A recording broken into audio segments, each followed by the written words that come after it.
What is going on, guys? Welcome to Greggles TV Daily. We have a couple of news stories. One of them is juicy. You're gonna be salivating. And then we have a few questions as well. Questions a little bit low, probably the lowest day since I've started doing the questions. So if you have questions for me, leave a comment down below with the word question. I will answer it in tomorrow's video. With that said, let's jump into the tech news. Our first story is about the Galaxy Tab S8 Ultra. This is going to be the best of the best tablet that they released, Samsung them, in January of 2022. It's going to be a beast of a tablet, and it's getting a piece of technology that is going to ultimately come to phones later on in 2022, and then probably basically almost all of their high-end devices by 2023. So check this out. This is coming over from Tron. Tron puts out a tweet saying that Samsung is developing a new bezel-less technology called BRS, Border Reduction Structure. With this new technology, the bezels will be even thinner than the thinnest bezel of all time, the S21 Plus bottom bezel. The BRS technology will be applied to some portions of the upcoming Tab S8 Ultra displays. After that, it will be applied to smartphones that require a higher display ratio from late 22 to early 2023, and that's what we're looking at. So basically, you're looking at devices that are going to have even slimmer bezels, either most of the way around on the display or all the way around on the display. So if you hate bezels, you're probably going to want to dive into the Samsung camp, because it looks like we're getting rid of them for the most part. And it's starting with the Galaxy Tab S8 Ultra, which I think I'm going to get.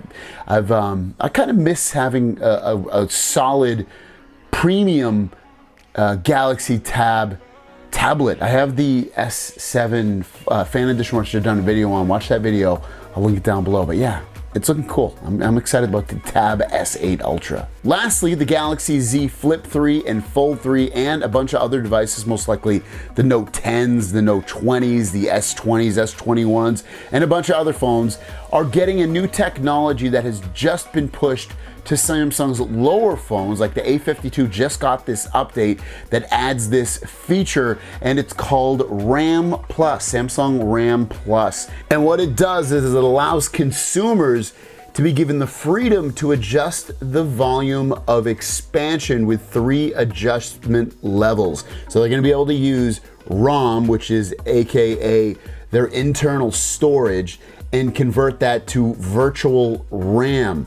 Users will enjoy enhanced performance for RAM-intensive games, photos, video editing, mobile applications, and a smoother experience while running multiple mobile applications simultaneously thanks to virtual RAM expansion. So I'll explain it one more time. What it's called, Samsung RAM Plus. It's going to allow you to take your internal storage, and you'll be able to go into your phone and convert that to RAM to give your phone better performance. They tried doing this with lower end phones that didn't have a lot of RAM, because our storage writes really fast, especially these premium tier devices. They write really fast. So we can now convert that into virtual RAM to make our phones run even better. The update isn't out yet for any of the other phones except for the A52 that I know of. So we should be getting on the Z Fold 3, Flip 3, and some of the other Galaxy devices as well very soon via a software update. Your question of the day is, what do you think about Samsung RAM Plus? Is it needed? We have Galaxy Z Fold 3 that has 12 gigabytes of RAM alternate already. Some have up to 16 gigs.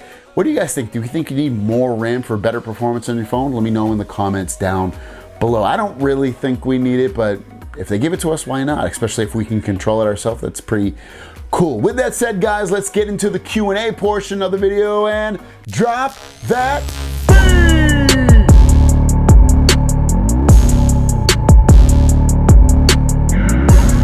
First question of the day comes from J Boogie. Do you have access to advanced messaging on your Galaxy Z Fold 3? I recently went to the settings of the stock message app and realized it wasn't there, as Samsung removed the RCS features. I haven't heard they've done that, and I use the Android messages app, so it's basically just right when it'll pop and be like, hey, you want to use it? I don't use the Samsung Messages app, and I don't see it in the settings of the app either. The one, the Samsung Messages app. So I don't know. I never looked for it, but if it had it, it would. You think it would be there, or at least it would pop up.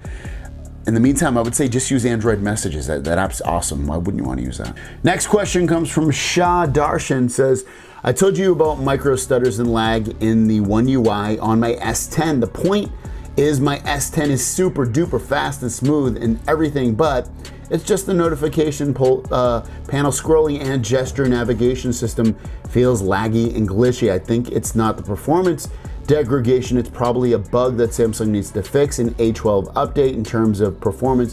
One UI 2.1 to 2.5 was the best. What do you say? So gestures, I definitely noticed, at least in the past when I tried it out, that the Galaxy, when you use gestures instead of the buttons down here, that they were kind of weird and awkward and a bit laggy, and that's actually why I didn't use them for the most part.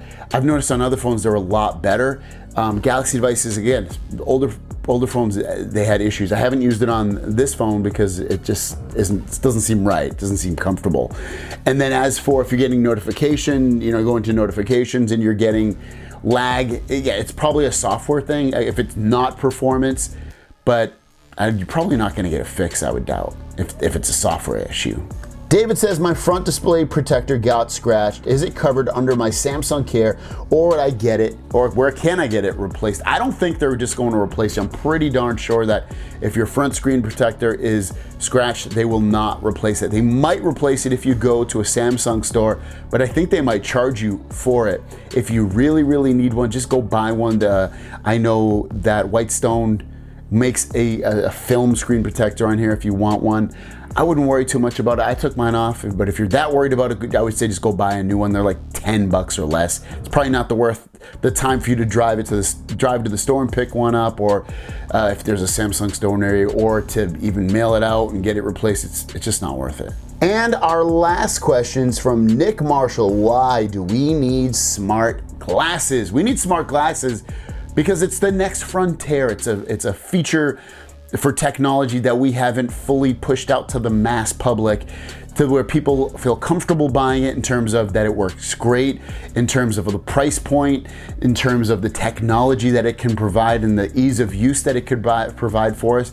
I really feel like if people eased up on their privacy concerns with things like smart glasses that could potentially notify them of who someone is as they walk by that person, or give them a profile look at that person, or just more information like that, or take photos when and where they want, or capture 24/7 video through those glasses for protective things, or to create a vlog off of it. Like, there's so many use cases for glasses or sunglasses that are smart, that can do multiple things and improve our lives.